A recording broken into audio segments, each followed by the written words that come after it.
ndadzoka zvakare nedzimwe nhau dzakaoma dzandasangana nadzo izvozvi.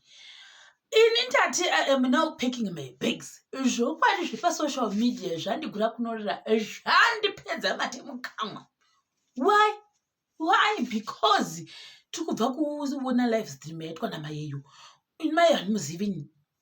Ndizive kuti wavhura page nhasi kuti ugokwanisa kuti uite live stream yaita here. I don't know. I am confused. Totangira ipapo. Satadzoka suri kunoti zvokwadi makorokoto madhamo boss and Muratu the rest vabuda vakaberekana vakadanzira kuti good morning, how are you, what's up cat family. Uku wa Muratu the rest vakadanzira vakati aiwa kuri sendiri boss yangu snake family. Mwana nakushata zvose zvakanaka. Vanhu vakati how are you feeling right now? Arisei marwadzo, arisei mapapiro nemakumbo akambozvimba mumastreets goreriya. Vanhu vakatukana nekuundurana kumastreet. Zvokwadi ndikura nema. Vanhu vakabvarana kuita kuundurana. Vanhu vakatukana. Vamwe kuda vakatoblokana for life. Zvikuta kwati asi vanhu vaita reunite nasi. Asi ndo panoona kuti zvakadai social media can make one person go crazy and cook. You will go come back, you can sit down. What? Vanhu nhasi kwati kachishamiso chati kachishamiso lokuti tatanga obvious nemunhu waMwari naye twaba mufamily namaititi zvakanaka. Toenda kunani kuna madam boss namaititi zvakadi zvakanaka futi makati munhu waMwari twaba mukangwana unototi go yake inge ichibutira nekuda kwokuti unenge uda kuunite vanhu kati why not? Kana achikwanisa kuvaita united if they agree that's great as well. Toshitenda singamboiti izvozvo. Asi ndichiri ipapo toenda kune mudzimai uyu wabuda akadanzira kuti live stream ndoda kuradza mwana ukatoradzwa ukatobuda.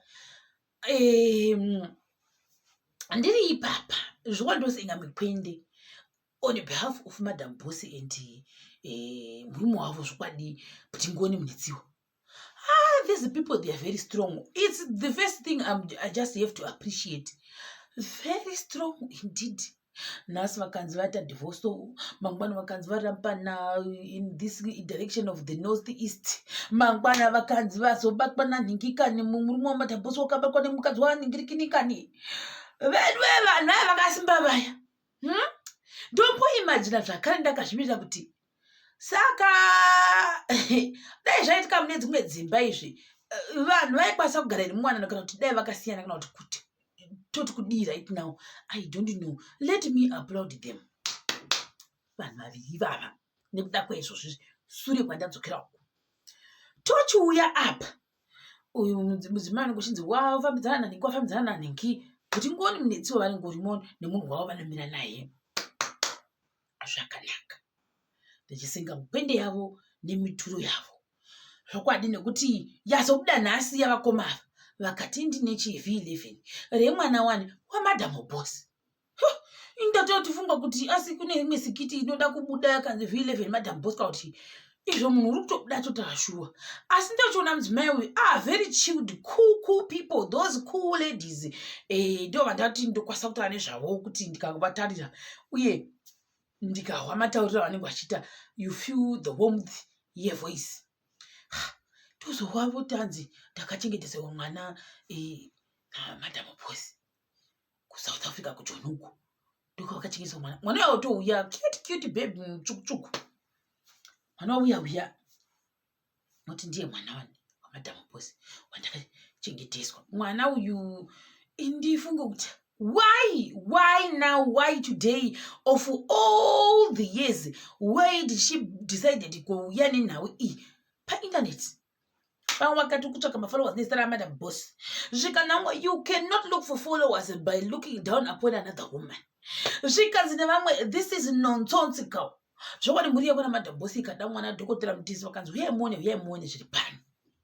Zvikanzi navanhu chataura zvinhu zvakawanda stereki nekuda kuti Budhi Ngoni vati akutwa tieni kuti tizive kuti Joshua mwana wayo ndewa Madam Boss kana kuti kwete. Handiti zvinhu zvakanaka. Vakaona kuti mwana shuwa kuda ndewa Madam Boss, maybe they will just decide kuti vatore mwana wogara zvavo nawo. Drama is solved. Conclusion. conclusion, done and dusted.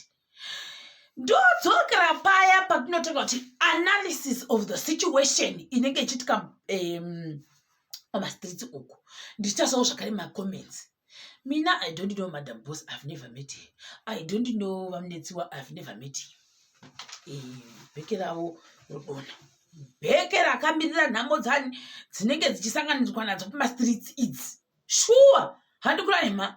Nekuda kwekuti uyu mudzimai uyu woti pane zvandibhowa nhasi. Okay, fine. Kana pane zvakubhowa nhasi, why wozviunza paindaneti kuti zvakubhowa? I don't know. Number 2, vanhu vari correct kuvhunza mubvunzo wokuti makore ese wakanga uripi iwe uchichengeta mwana iyeye, why wazoti nhasi ndopanoda kuvaexposa? Pavakatanga nezvesocial media wakadii kuvaexposa kubva kare? Zvikanzi nevanhu wakapuhwa mwana waMadam Boss wakamira sani? Wakamira sani uchisenga mutoro waMadam Boss? Looking after a human being is not easy, people. Because you need so many things kuti uite care for that human being. Ndo pakuzwa vanhu wakamira sani uchinzi mwana naMadam Boss. Yakati shamwari. I don't know. Ndochifungawo ndakangozvimirira kuti Madam Boss wakangopa shamwari iyi kuti sara nehuman being yangu inichambadzokera kuZimbabwe. Vachikona kuenda nehuman being yavo kundopa mai kachemberere, mai vana tsitsi uya kuti vakoma ndo zvakaitika. Example ndokunge vari kunzi pamwe wakambiswa nemumwe munhu kana kuti pane zvakaitika. Vochikona kuti vatore mwana vaende naye kuZimbabwe vandopa vana vakoma vavo. I don't know. Kana kupaiwa dhokotera Mutisi. Looking at Madam Boss's family ka, handifungi kuti vanhu vangange vachiramba kuchengeta mwana kana kuti vange vachipa mwana chikafu. Mwana manje. It's a conclusion yandatanga kufunga ndoga kuti alright, kana vachinzi vakasiya mwana kune shamwari yavo iyi, vaitka here kudzokera mwana kuZimbabwe kana kuti kwete? Why did she decide to leave the baby kune mudzimai uyu? Maquestions akawanda ari kufamba pamwoyo pangu apa. Uyu mudzimai akati pane zvandibhowa ndekuti vanhu vanonga nezvavakatenderana. Indochifunga futi manje kuti kana avanhu vari zvavakatenderana, does this mean kuti mukadzi wangachipuwa a certain amount yemari yekuti ange achichengeta mwana uyu, mwana musikana uya ari kunzi ndewa Madam Boss kuSouth Africa uyu? Kuda pamwe mari mukadzi uyu wazokwidza mari iya, ngatiti for example wakachipuwa $500 per month yekuti achengete mwana uyu. Kuda mukadzi uyu wazokwidza mari akanda kuda $1,000. Speculation, vanhu vanotenga speculation kufunga kuti saka what might be the cause or the reason yekuti mudzimai unde painternet nhasi for these years. Ndo zvanenge zvaitika nekuti kazhinji kachoni zvinhu zvinoinvolva mari zvonetsa. Vanhu vangomadi vaita zvinhu zvokuti vawatisane kana kukwatisana. Hino kuda pamwe Madam Boss vati aina hangu shamwari kana zvanetsaka ina nyengerera handizozivi kuti vapindana kuti kudii panhau iyi. Wakati ndombomira kuexplain even nekuti mwana ndewani zvisi ndombomira kuexplain nekuti uyu Father Boss kuti ngoni vati vanoda kuti iwo madheni zvinhu zvakanaka nekuti at the end of the day uya ana zvachikunyanya kuti zvokuti mwana ndewani zvakafamba sei zvikazodiwa nemakore manganana kutaura kati ndichazodzoka futi. Vanhu vakati shamwari nyange vakaita vana 5 we don't care. Ndevake vana vacho saka uda kudii? Mwana manje zvikanzi nani wakambobvumira chii pekutanga tora mwana iye, wakabvumira chii? Nyaya yacho ndopirigudzwa unengoti ndatora nenyaya yangu yakanaka asingamboiti super splendid uchida kuita mubhucho bhalo zvese nekuexposa munhu, yet at the end of the day vanhu vanomira nemunhu wavo. Zvikanzi nevanhu Madam Boss, take the child, chengeta mwana wako wega, usada kuda kumboti wamubhulire mumwe munhu kuti anokubata ransom, kutokubata ransom kuti ndinotoziva ningi wake. Tora mwana wako kana mwana ari wako, take the child. Vanhu vadere kumacomments, which is actually a good idea as well. Kana mwana angori waMadam Boss vanongotora mwana wavo vochengeta. handifungi kuti chinhu chokuti ingatoramba itonzi nyaya yasitereki kana zvangonzi mwana ndewavo wodiwo murasha here kana iwo uchinzi munhu hanzi nhasi tiri mafriends. How can you be still friends? It's a lie, my friend. It's a lie. You are no longer friends. The moment you decide kuti iwo wakuda kuti amuexpose friend yako iyo ongowachengetera human being painternet, definitely it's a war yawakutotanga kutodrow up. Amen. Kuti iye at the end of the day tazotombotarisa kuti vaipostei ndona zvakazara nani neiyoyo mwana wokunzi I can't keep it anymore. Zvapostwa kuma1 vaisa Madam Boss nemwana we zvikanzi mwana waMadam Boss. Ina hangu zvandokosa kuti about vana vevanhu unozava vanhu kana usina mwana iwo haukwanisi kuzodecida kuti munofungei. Asi inini ndakazvimirira ndongoti vedwe ndo zvatovopo. Tinototenda Jehovha musiku wedenga nekuti kana iriyo pamwe manga ari mutoro wenyu wakanga wakasengedzwa kudai nemudzimai uyu pamwe achitokubatai ranso muchinhu chobakwadza nekuti unogona kubuda mamiriyoni munhu achingokuti ndinozokudai beta zvinenge zvava pajekerere. Kana zvava pajekerere you take the responsibility utora mwana wako woenda zvaperezvo. We move go. Zvikanzi uri kukwadzwa ne1 million zvikanzi ndeyake haina basa nenike zvakangonaka zvose.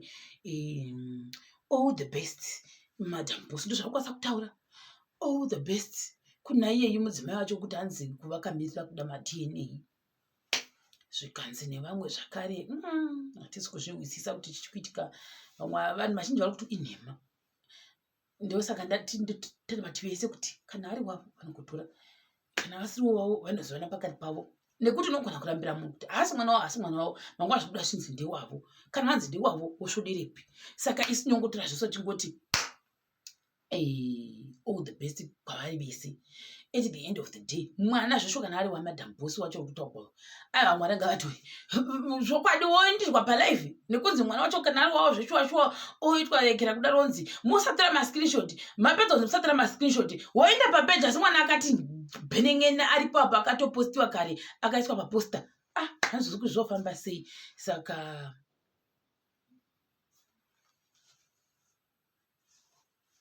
kwendi nadzo kiradzo ndosenga ndichisengera ivo vaMadam Boss na